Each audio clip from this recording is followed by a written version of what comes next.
Today, I've been checking out Farming Simulator 2025, which is out now and costs £42.42. And surprisingly, it has an all-time peak of 135,000 players, which is more than Delta Force at this current time. This is one of these games I don't really need to cover what it is. It's Farming Simulator. There's nothing else quite like it. It's a simulator game where you'll spend hours of your life ploughing fields, sowing seeds, harvesting, planning crops. However, just like one of my other favourite simulator games, Euro Truck Simulator, it just taps into some part of your brain that makes all this stuff that sounds a little bit boring just a joy to play. It has a super satisfying gameplay loop, and I'm glad to see it hasn't lost anything from the previous titles. It is also a case a little bit of, well, if it ain't broke, don't fix it.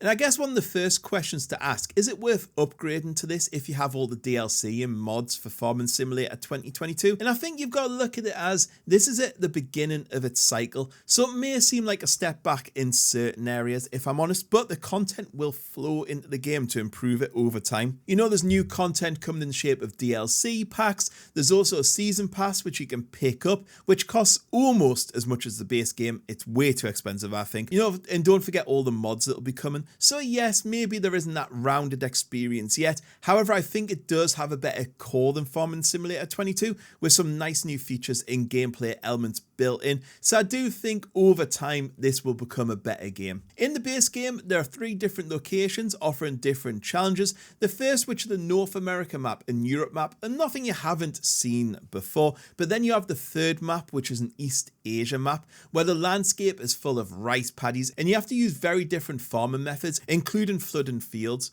You can grow 2 types of rice on the water retaining fields, or spinach, peas and green beans, which extends the choice of crops to 25 in total.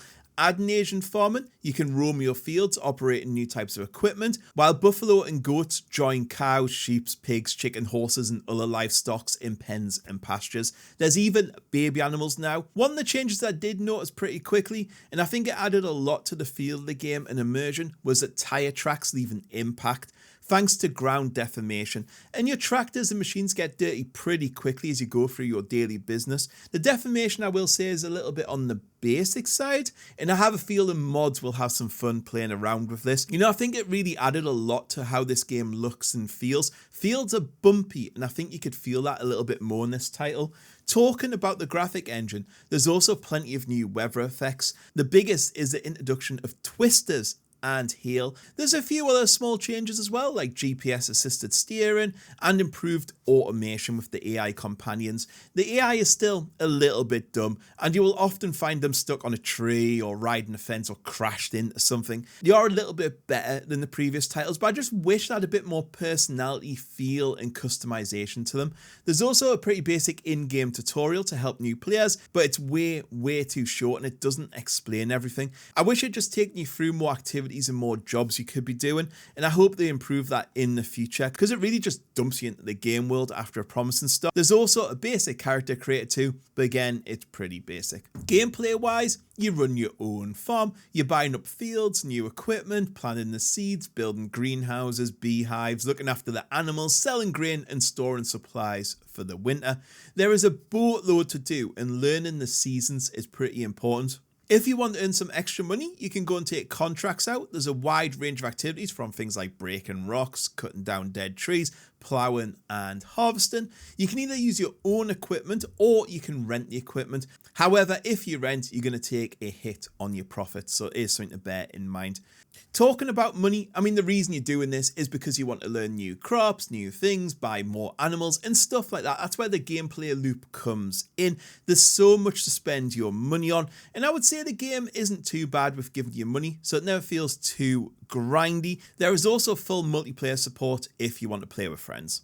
Graphics wise, the game is a step up in most places. I mean, it can generally look pretty beautiful as you plough your field in the early morning, but there are some terrible weird like flashing and stuttering effects going on as I played. However, they have got better with some patches, but they're still there. And some of the animal and character animations still look a bit rubbish.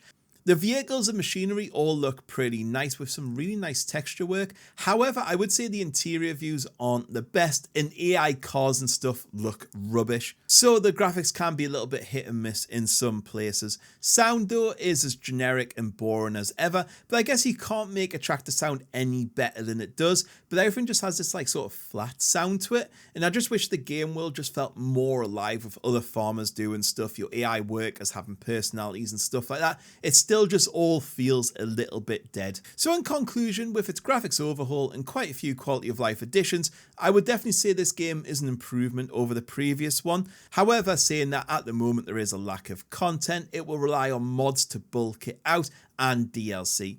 I will say the performance isn't that great and the stuttering is super annoying, and I will always dislike the way they seem to work on new ways to make money from you rather than fixing old and existing bugs and crashes. Still, it's super fun, it's addictive as always, and I think if you're new to farming sims, this would be a great one to pick up. But if you own and play Farming Simulator 2022, I can see why you may want to wait a while. Anyway guys, that's all I've got to say on this one. Catch us all later. Goodbye.